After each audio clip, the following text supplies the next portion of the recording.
ਮੇਰਾ ਸਵਾਲ ਹੈ ਜੀ, ਆਪਣਾ ਅਸੀਂ ਸਵੇਰ ਦੀ ਨਮਾਜ਼ ਪੜ੍ਹਨ ਜਾਂਦੇ ਆ ਤੇ ਜਮਾਤ ਖਲੋਤੀ ਨਹੀਂ ਤੇ ਬੰਦੇ ਪਿੱਛੇ ਸੁਲਤਾਨ ਨੀਤ ਲੈਂਦੇ ਨੇ।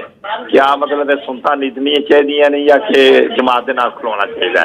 जी ठीक है, शुक्रिया आपने कॉल की। मैं अभी जवाब लेता हूँ। बड़ी साहब फरमाइए इस बारे में। जी, ये हमारे यहाँ मिसकंसेप्ट है कि लोग कहते हैं कि सुन्नतों का टाइम ख़त्म हो जाता है फजर की नमाज के बाद।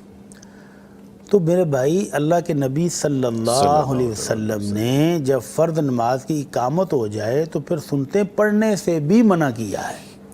आपने फरमाया इज़ा उक़ीमतिस्सलात अल-मक्तूबा फ़ला सलात इल्ला अल्लती उक़ीमत। जब फ़र्ज़ नमाज खड़ी हो जाए तो फिर कोई नवाफल, कोई सुन्नतें नहीं होती सिवाय उस नमाज के जो खड़ी हो गई है। तो लिहाजा अगर आप पढ़ रहे हैं, बिल्कुल एंड पर पहुँचे हों, सलाम फेरने वाले हो, तो फिर तो सलाम फेर लो। और अगर अभी आपने पूरी रकत रहती है तो अभी शुरू ही की थी तो नमाज खड़ी होगी, तो फिर आप छोड़ दें, सलाम फेरें और नमाज के साथ शामिल हो जाएं। और सुनते कब पढ़ें? दो तरीके हैं अल्लाह के नबी सल्लल्लाहु अलैहि वसल्लम से। या तो आप फजर की नमाज सलाम फेरने के बाद उठकर पढ़ सकते हैं, या आप इशराक के वक़्त जब आप इशराक पढ़ेंगे उस वक़्त भी सुनते पढ़ सकते हैं।